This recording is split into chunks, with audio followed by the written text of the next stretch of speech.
তামাম পৃথিবীর মুসলমান এখনো ঐক্যবদ্ধ হতে পারে নাই।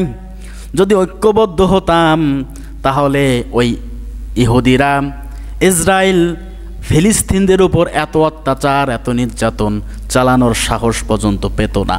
পেত বলেন? ইরান এত বড় শক্তিশালী দেশ, সৌদি আরব বিশাল বড় দেশ, আমাদের বাংলাদেশ তার তুলনায় অনেক নগণ্য ছোট দেশ।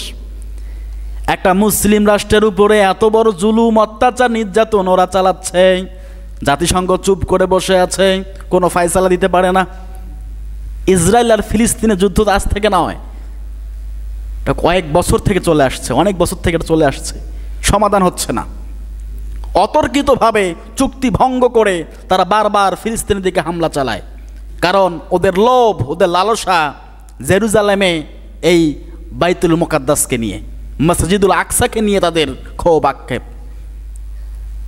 কারণ এই মসজিদুল আকসা এটা যেমন কোন জায়গা নয়।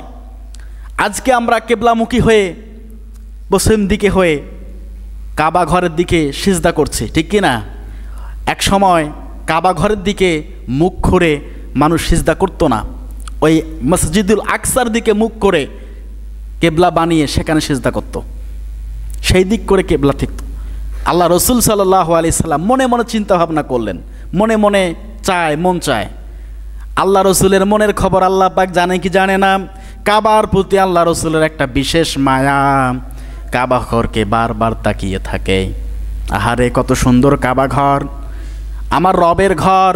যদি ওই মসজিদুল আকসার দিকে সিজদা না করে এই কাবা ঘরের দিকে ফিরিয়ে সিজদা করতে পারতাম, আমার কলিজাটা শীতল হয়ে যেত। আল্লাহ পাক রব্বুল আলামিন সব কথা বোঝেন এবং জানেন। আল্লাহ পাক রব্বুল আলামিন তার হাবিবকে জানিয়ে দিয়ে মসজিদুল আকসাকে বাতিল করে দিয়ে ওই দিন থেকেই কাবা ঘরের দিকে সিজদা করে নামাজ পড়ার হুকুম আল্লাহ পাক দিয়েছেন। তো আমাদের জন্য এই মসজিদুল আকসা অনেক গুরুত্বপূর্ণ, কারণ সমস্ত পয়গম্বর, নবী এবং রাসূলগণ ওইখানে নামাজ আদায় করেছেন, ওই মসজিদে নামাজ আদায় করেছেন। আপনি ফিলিস্তিনের দিকে তাকান, এত অত্যাচার ওরা চালাচ্ছে, বারবার মিসাইল ছুটছে, বিল্ডিংগুলো তছনছ করে দিয়েছে, কত মানুষ মরে গেছে, বাচ্চা কাচ্চা নিয়ে একদম রাস্তার ফকিরের মতো দাঁড়িয়েছে তারা। এমন পরিস্থিতি আমাদের। তারা মুসলমান না বলেন?